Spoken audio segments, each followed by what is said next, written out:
Hello everybody, Timothy Bailey with Project Learn here. Today we're going to look at something that's confusing for students when they learn English and then try to use these grammatical features.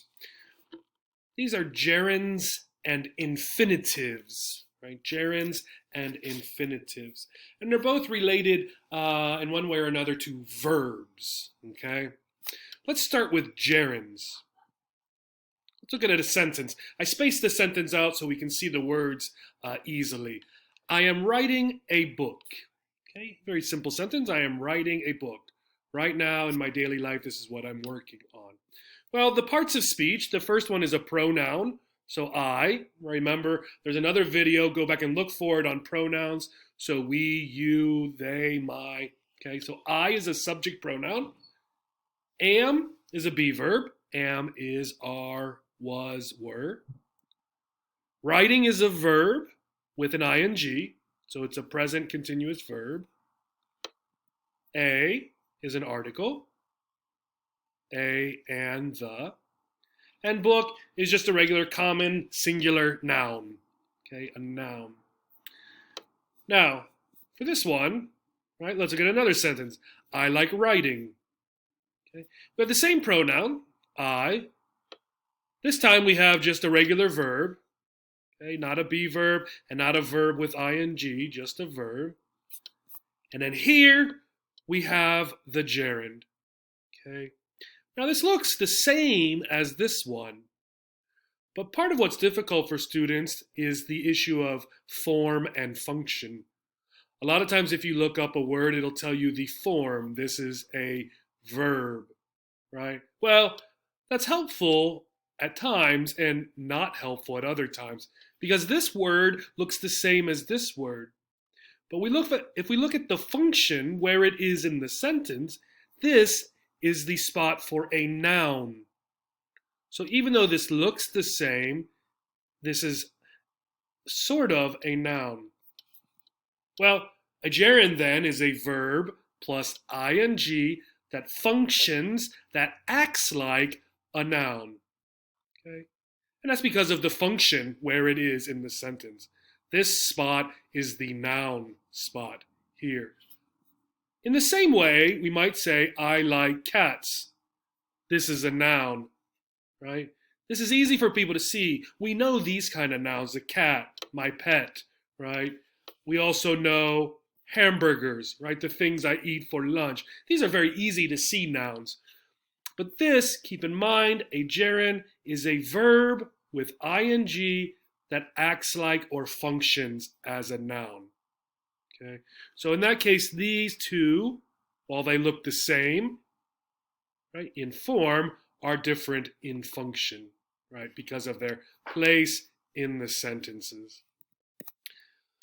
Let's look at some gerund rules. Well, first, a gerund can be a subject, just like any noun, right? Here's an example. Visiting my grandma is always fun. Here's the gerund, visiting, verb, visit, ing, right? And the whole subject really, visiting my grandma, right? That's the whole complete subject. Because then here is the verb, the actual verb of the sentence, okay? That's another way to figure out, am I looking at a gerund or a verb? Well, here is the verb, because this is the subject.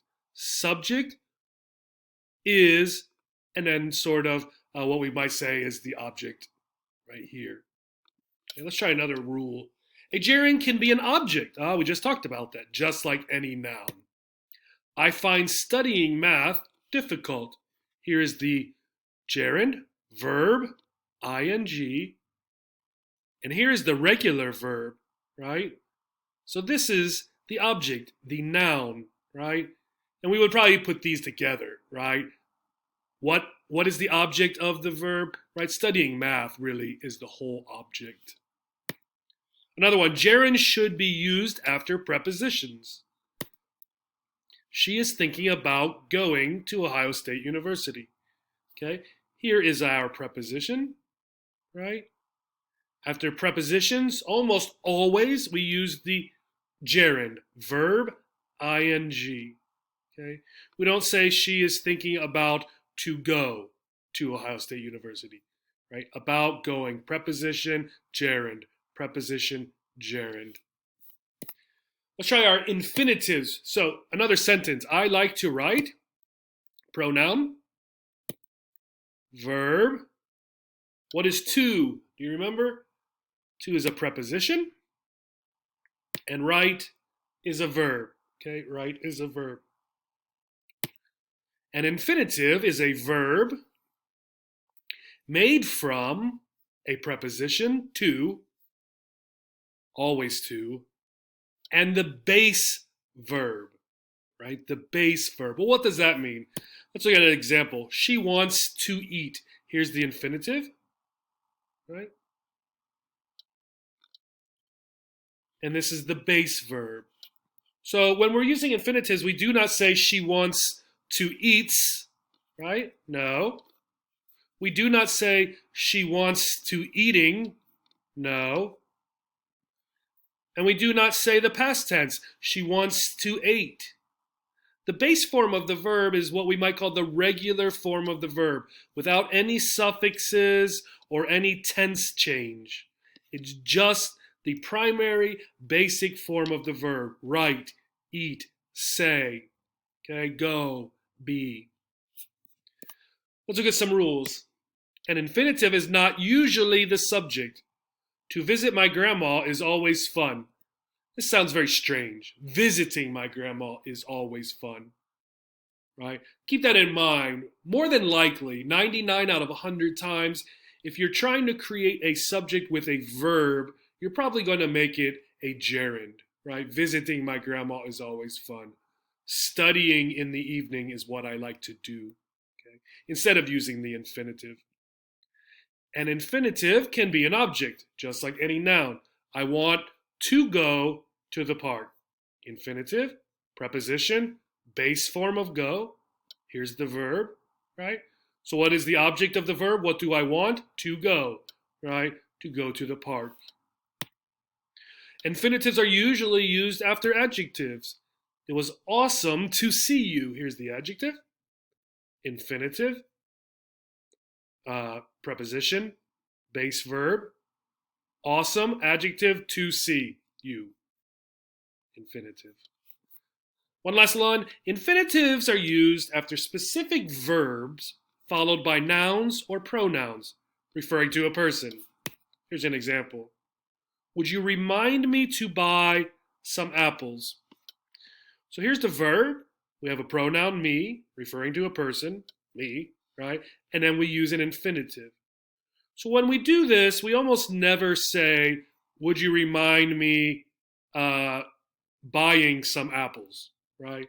It's always remind this person to do something, right? Okay, so remind is one of our verbs that always takes an infinitive. So let's look at some of the specific words that gerunds use. I have 3 of them, and then in the links, I have some others. So verbs that are followed by gerunds. One is imagine. I imagine living there is fun. Okay? We would never say I imagine to live there. Okay? Miss. She misses seeing her dad every day. Okay? So imagine, miss, recommend. I recommend eating at Jake's Steakhouse. Okay? Here are 3 examples. After these verbs will always come a gerund, the verb ing, right? Acting as a noun, remember. Infinitives, okay? So some verbs that are followed by infinitives. Ask. I asked to speak to the doctor. After asked will always come an infinitive, almost always. Plan. They plan to play soccer at 3 o'clock. Right? After plan, an infinitive, to play. Want. He wants to study English in school. And look, I forgot my period down here. Right? The verb wants. After wants, almost always, we'll have an infinitive. Right? I want to study. I want to go. I want to be. I want to eat. Right? This is probably one of the most popular verbs before an infinitive, right? Here are some resources. So the first one's just on gerunds and infinitives. Then this one here is about verbs that are followed only by gerunds and verbs that are followed only by infinitives. I hope this was helpful. Next time you're using verbs in your writing or speaking, think, do I need the verb ing as a noun, or do I need to plus the base verb? Thank you. Have a great day.